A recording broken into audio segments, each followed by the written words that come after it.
my daughter said, "You ruined my life with your rules." I replied, "Sure." Then I withdrew her allowance, reclaimed her car, and changed the Wi-Fi password. 3 days later, she was knocking desperately on my door. I, 48M, never thought I'd be the father cutting off his own daughter, but sometimes you reach a breaking point that changes everything. It started 3 weeks ago when my daughter came home at 2 a.m. on a Tuesday night. I was waiting in the living room when she stumbled through the front door, clearly having been drinking. She was supposed to be home by 11 p.m. on school nights, and this wasn't the first time she'd broken curfew. I asked her where she'd been and why she was late again. She rolled her eyes and told me she was almost 18 and didn't need to follow my stupid rules anymore. I reminded her that as long as she lived under my roof and I was paying for her car, phone, and everything else, she would follow the household rules. That's when she exploded. She screamed that I was ruining her life with my controlling behavior and that all her friends thought I was crazy strict. She said I was the reason she couldn't wait to leave for college and never come back. I stayed calm and told her that if she felt that strongly about it, we could discuss adjusting some rules if she showed more responsibility. But she wasn't interested in compromise. She stormed upstairs and slammed her door so hard it shook the house. The next morning, I tried talking to her again over breakfast. I explained that I wasn't trying to ruin her life, but that I had rules because I cared about her safety. She barely looked up from her phone and muttered that I wouldn't understand because I was from a different generation. I asked her to put the phone down so we could have a real conversation, and that's when she said the words that changed everything. She looked me dead in the eye and said that I had ruined her life with my rules and that she couldn't wait to be free of me. The venom in her voice caught me off guard. This wasn't teenage rebellion anymore. This was genuine hatred, and it stung more than I expected. I sat there for a moment, processing what she'd just said. Then I looked at her and simply replied that if that's how she really felt, then sure, I could work with that. She seemed surprised by my calm response and asked what I meant. I told her she'd find out and went to get ready for work. I could see the confusion on her face, but I didn't elaborate. That afternoon, I made several phone calls. First, I called the bank and canceled her debit card that was linked to my account. Then I called the phone company and suspended her line. I changed all the passwords to our streaming services and the Wi-Fi network. Finally, I called my insurance company and removed her as an authorized driver on my policy. When she got home from school, she immediately noticed something was wrong when her phone wouldn't connect to the internet. She came downstairs asking why the Wi-Fi wasn't working. I told her there seemed to be some technical issues and suggested she use her data instead. 20 minutes later, she was back downstairs, frustrated because her phone service wasn't working either. I explained that I'd suspended her line since she felt my rules were ruining her life. If she wanted freedom from my control, she could start by handling her own phone bill. The confusion on her face was almost comical. She asked how she was supposed to pay for her phone when she didn't have a job. I suggested she might want to look into that. Then she tried to order food delivery for dinner since I hadn't started cooking yet. Her card was declined. She came to me asking if there was something wrong with her account. I told her I'd closed her access to my account since she was ready to be independent from my oppressive rules. By Thursday morning, reality was starting to set in.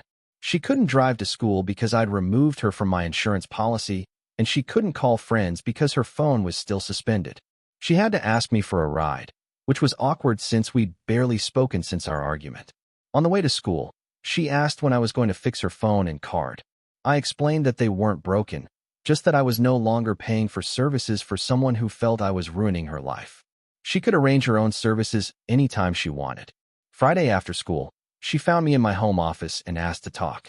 She seemed less hostile than before, but still defiant. She said she understood I was trying to teach her a lesson, but that this was going too far. I asked her what lesson she thought I was trying to teach. She said she assumed I wanted her to apologize for what she'd said. I told her she could apologize if she wanted to, but that wasn't the point. The point was that she'd made it clear she wanted independence from my rules, so I was giving her what she'd asked for. She argued that she'd just been angry and hadn't meant everything she said. I acknowledged that people say things they don't mean when they're upset, but explained that her words had consequences. She'd told me my rules were ruining her life, so I'd removed those rules along with the privileges that came with them. The weekend was tense. She stayed in her room most of Saturday, probably hoping I'd cave and restore her privileges. Sunday morning, she asked if she could at least have Wi-Fi access to do homework. I told her the library had free internet and was open until 8 p.m. By Sunday evening, I could see she was struggling. She'd been essentially cut off from her social life for 4 days. No phone, no internet at home, no car, and no money. She'd gotten a taste of what real independence looked like without the safety net she'd taken for granted. Monday morning came, and she needed a ride to school again. During the drive, she was quieter than usual. She asked how long I planned to keep this up. I told her it wasn't a punishment with an end date. She'd wanted freedom from my rules, and now she had it. The question was what she planned to do with that freedom. Tuesday afternoon, she came home with a job application from a local restaurant. She asked if I could drive her there for an interview since she couldn't drive herself. I agreed, but reminded her that getting to work would be her responsibility once she was hired. She got the job, starting that weekend. The reality of working evenings and weekends while keeping up with school was hitting her hard. She'd never had to balance real responsibilities before, and I could see the stress building. Wednesday night, she approached me again. She said she'd been thinking about our situation and wanted to know what it would take to get her privileges back. I told her that wasn't how this worked. She couldn't just negotiate her way back to the status quo. She'd wanted to be treated like an adult, so now she needed to act like one. She asked what that meant practically. I explained that adults pay for their own phones, transportation, and entertainment. They follow household rules not because they're forced to, but because they respect the people they live with. Most importantly, adults take responsibility for their words and actions instead of expecting others to just forget when they cross lines. Thursday was rough for her. She'd started her new job, but getting there and back without a car was complicated. She had to coordinate rides with coworkers and adjust her school schedule. The independence she'd claimed to want was turning out to be a lot more work than she'd expected. Friday evening, she asked if we could sit down and really talk. Not arguing or negotiating, just talking. I agreed. She told me she was beginning to understand why I had the rules I did. Before, she'd seen them as arbitrary restrictions designed to control her. Now she realized they were part of a structure that allowed her to focus on school and friends without worrying about basic needs. She also admitted that she'd been taking advantage of my support while simultaneously resenting it. She could see now that having someone else handle all the practical aspects of life was actually a privilege, not a burden. I appreciated her honesty and told her so. I also explained that my rules had never been about controlling her for the sake of control. They were about helping her develop responsibility gradually while still having support when she needed it. She asked if there was a way to move forward that didn't involve her staying completely cut off, but also didn't go back to the way things were before. She said she wanted to find a middle ground where she could start taking on more responsibility without losing all support immediately. I told her I was willing to discuss that, but first I needed to know she understood why her words had hurt so much. It wasn't just that she disagreed with my rules. It was that she'd accused me of deliberately ruining her life when everything I did was because I loved her and wanted her to succeed. She was quiet for a long moment, then said she was starting to understand the difference between having rules because someone wants to control you and having rules because someone cares about you. She admitted she'd been so focused on what she couldn't do that she'd lost sight of everything I was doing to support her. I asked her what she thought would be fair moving forward. She suggested that she could earn back privileges by demonstrating responsibility, but that she'd also take on more adult responsibilities like paying for some of her own expenses. We spent the next hour working out a new arrangement. She would pay for her own phone bill with money from her job. I would restore her access to the car, but she'd pay for her own gas and any activities she wanted to do with friends. She'd have Wi-Fi access at home, but would help with more household responsibilities. Most importantly, we established better communication rules. Instead of her just accepting rules she didn't understand, she could ask for explanations. And instead of me just imposing rules without context, I'd make sure she understood the reasoning behind them. By Saturday, I'd restored most of her access, but our relationship had fundamentally changed. She was more respectful, not because she was afraid of losing privileges, but because she'd gained perspective on what those privileges actually represented. Update 1. The new arrangement lasted exactly 2 weeks before the first real test came. She wanted to go to a party on a Friday night at someone's house I didn't know. Under our old system, I would have just said no because I didn't have enough information. Under our new system, she came to me with details: whose house, who would be there, what the plan was, and how she'd get home safely.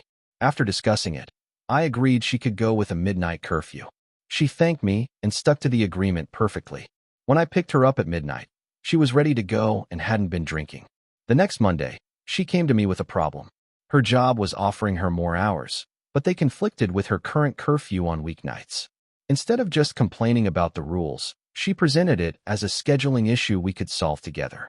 We worked out a system where she could work later on nights when she didn't have early classes the next day, but she'd check in by text when her shift ended. The compromise worked for both of us. 3 weeks into our new arrangement, she surprised me by asking if we could talk about college planning. She'd been researching schools and financial aid, and she wanted my input on her options. We spent an entire Saturday afternoon going through applications and discussing what she wanted to study.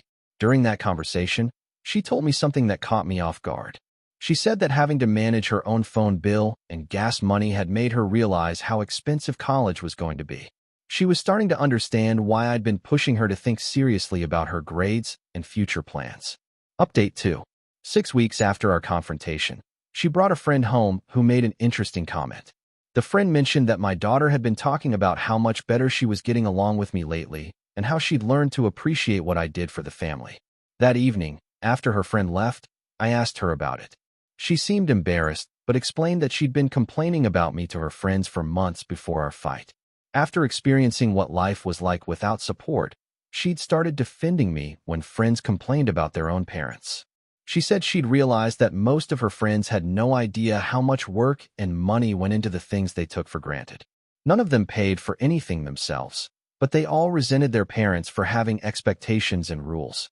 2 months after our original fight, she got her first paycheck from increased hours and made a suggestion that surprised me. She wanted to start contributing to household expenses, not because I'd asked her to, but because she felt it was fair since she was benefiting from living at home. I told her that wasn't necessary while she was still in school, but she insisted on at least paying for her own groceries and personal items. She said it made her feel more like a contributing member of the family rather than just someone who took from it. Update 3. The real test of our new relationship came 4 months later when she made a serious mistake. She'd been invited to a beach trip with friends during spring break. We'd discussed it extensively, and I'd agreed she could go with specific conditions about checking in and staying safe. She'd been responsible about everything we'd discussed, so I felt confident letting her go. On the second day of the trip, I got a call from her at 3 a.m. She was crying and could barely speak clearly. Eventually, I understood that she'd been drinking, made some poor decisions, and was now stranded without her friends at a beach house she wasn't supposed to be at. Instead of lying or trying to handle it herself, she'd call me for help. She was scared, she was sorry, and she needed me to help her figure out how to get home safely. I drove 4 hours to pick her up, and we had a long, honest conversation on the way home. She told me exactly what had happened, took full responsibility for her choices, and didn't make excuses or try to blame her friends. When we got home, she asked what her consequences would be. I told her I needed time to think about it, but I was proud of her for calling me when she was in trouble instead of trying to handle a dangerous situation alone or lying about what happened. After considering it for a day, I decided her consequences would be primarily natural ones. She'd lost the trust of the friends who'd left her behind. She'd spent her own money on a trip that ended badly, and she'd had to face the embarrassment of calling her father to rescue her. For formal consequences, she'd lose car privileges for 2 weeks and would need to rebuild my confidence in her decision-making gradually. But I also made sure she knew that I was glad she'd trusted me enough to call when she needed help, even when she'd messed up. Final update. It's been 8 months since our original confrontation, and our relationship has completely transformed. She's now a senior in high school, working part-time, and handling most of her own responsibilities. More importantly, she's become someone I genuinely enjoy spending time with. We have real conversations about her future, current events, and even relationship advice. Last month, she was accepted to her top-choice college with a partial scholarship. When she got the news, the first thing she did was call me at work to share it. That night, we celebrated together, and she thanked me for pushing her to take her grades and future seriously even when she'd resented it. She's told me several times that she's grateful I didn't just give in when she was being disrespectful. She said that learning to handle real responsibilities while still having support helped her feel more confident about going to college and living independently. The hardest part of parenting, I've learned, is knowing when to hold firm and when to bend. Sometimes the most loving thing you can do is let your child experience the natural consequences of their choices, even when it's painful to watch. Our relationship now is built on mutual respect rather than just authority and compliance. She follows reasonable rules because she understands their purpose, not because she's afraid of punishment. And when she disagrees with something, she comes to me with questions and alternatives instead of just rebelling. Looking back, I realized that her accusation about ruining her life with my rules was actually a cry for more autonomy and respect. She didn't really want no rules at all. She wanted to be treated like someone capable of understanding and participating in family decisions rather than just following orders. Sometimes the best way to show someone what they have is to let them experience what life looks like without it. My daughter learned that independence comes with responsibilities, and I learned that respect is something you build together, not something you can simply demand. The 3 days she spent cut off from everything taught her more about gratitude and responsibility than years of lectures ever could have. And it taught me that sometimes the bravest thing a parent can do is step back and let their child figure out what they really want and need.